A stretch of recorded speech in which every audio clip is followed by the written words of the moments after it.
Today we celebrate the solemnity of Saints Peter and Paul, and these two individuals, we sometimes refer to them as the two pillars of the church, and it's on these two pillars that the entire church, we can say, is built. Even our Lord says, "You are Peter, and on this rock I will build my church." In saying this, our Lord is referring to papal infallibility, and so St. Peter was the first pope. When we read the list of apostles in the Gospels, we see that every time the list is given, St. Peter is always mentioned first.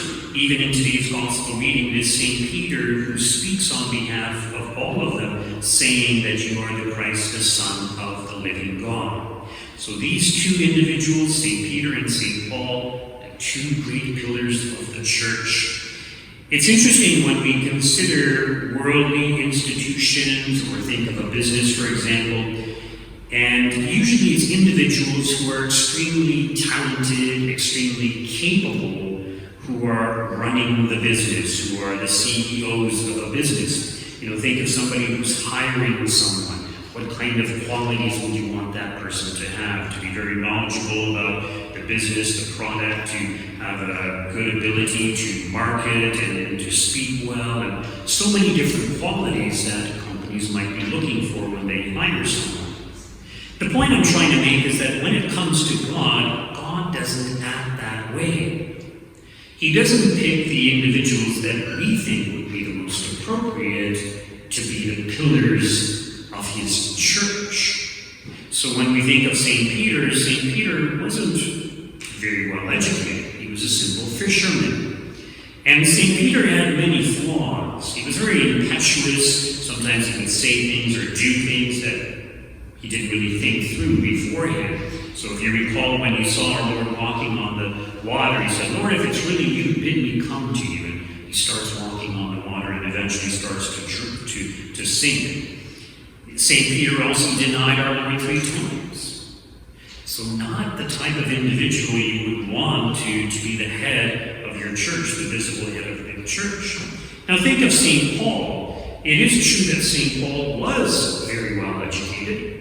He had studied under various Pharisees. He lived in large cities, so he was very familiar with the scriptures, very well educated. But it's interesting that St. Paul, as you know, initially he opposed Christianity to a very great extent. So in other words, he's not the type of person that you would pick to be a pillar of your church. Nevertheless, he is converted, as we know. But his knowledge of Scripture, if he is the apostle to the Gentiles, what good is his knowledge of Scripture? He cannot quote Scripture for the Gentiles. The Gentiles don't know anything about Scripture. So in other words, St. Paul, in many ways, is unsuited for the role that he was eventually called to, which is an apostle to the Gentiles. So both St. Peter and St. Paul, they're not the type of individuals that you and I would pick, or anyone in their right mind would pick. But God did pick them.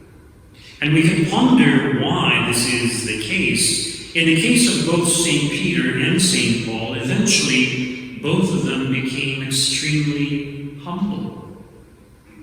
So St. Peter, part of his impetuosity, he thought he knew what was right, and he claimed he was strong. He claimed he would lay down his life for our Lord, but ends up denying our Lord.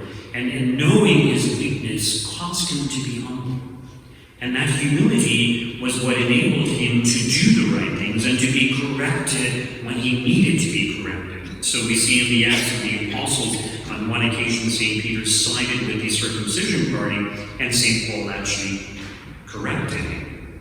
St. Peter, in his humility, accepted that correction, even though he was the head of the church.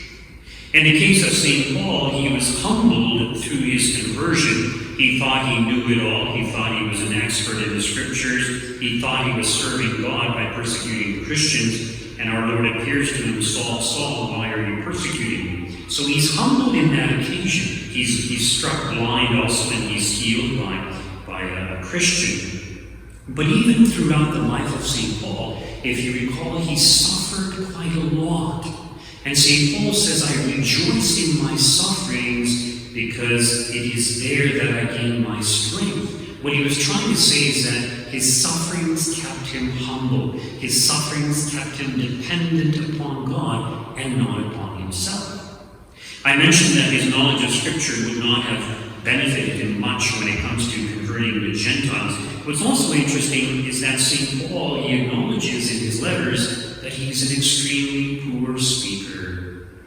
Not the type of individual you would want leading the missions to foreign lands. And yet, he is the one God called. It is true he wrote very good letters, letters full of good instruction, and we can say that that is a good quality. But in many ways, St. Paul was not suited for the task that God called him to, but he was humble. And many saints point out that the key to sanctity is humility. Humility. To trust in God, not in ourselves. And when we are humble, humility is associated with honesty and the recognition of the truth. The truth that we are incapable of doing anything good. So, if somebody is a great speaker or something like that, the problem can be that they trust too much in themselves. And, with St. Paul, he was prone to pride, and I think this is why God allowed him to suffer. Recall also that St. Paul complained about a thorn in his side, and 3 times he besought the Lord about it, but then he heard, my grace is sufficient for you. And I was trust in my grace, accept this suffering. Use this suffering to keep yourself humble. So we too need to be humble. It is the key to sanctity. It is the foundation for all the virtues. So when we consider St. Peter and St. Paul as the pillars of the church, we can also say that the foundation for the church is individuals who have great humility. It is upon such individuals that God is able to build, to manifest his graces and his blessings. Sometimes when we celebrate the Feast of Martyrs, both St. Paul and St. Peter are martyrs, but it mentions in the preface that God chooses the weak and the lowly to manifest his greatness. In other words, those individuals have nothing to boast about except the grace of God. Think, for example, even of individuals such as St. Joan of Arc.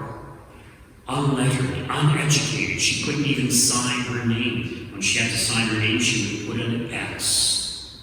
And yet, under questioning, when they tried to declare her a heretic, she gave the most amazing and profound answers. Why? Because in her humility, she trusted in God. God enlightened her. So the point is, God can pick anyone to do great things. All that is required is that we make ourselves available to be at the service of God, to be instruments of God, and not to trust in ourselves or our own abilities, but to trust in God. And the reality is that God wants to use each and every one of you to be his instruments, to spread his word to everyone around you. But often we make excuses. Oh, I don't know my scripture well enough. I don't know how to explain things well enough. In other words, you're focusing on yourself, your own abilities, your own trust in your own abilities. Don't focus on that. Focus on God. Trust in God. Ask God to inspire you, to enable you to say the right things, to act the right way, and to do the right things. Be humble. So the foundation of the church is St. Peter and St. Paul, the pillars of the church. They were extremely humble. May we too be humble so that God can do great things through us.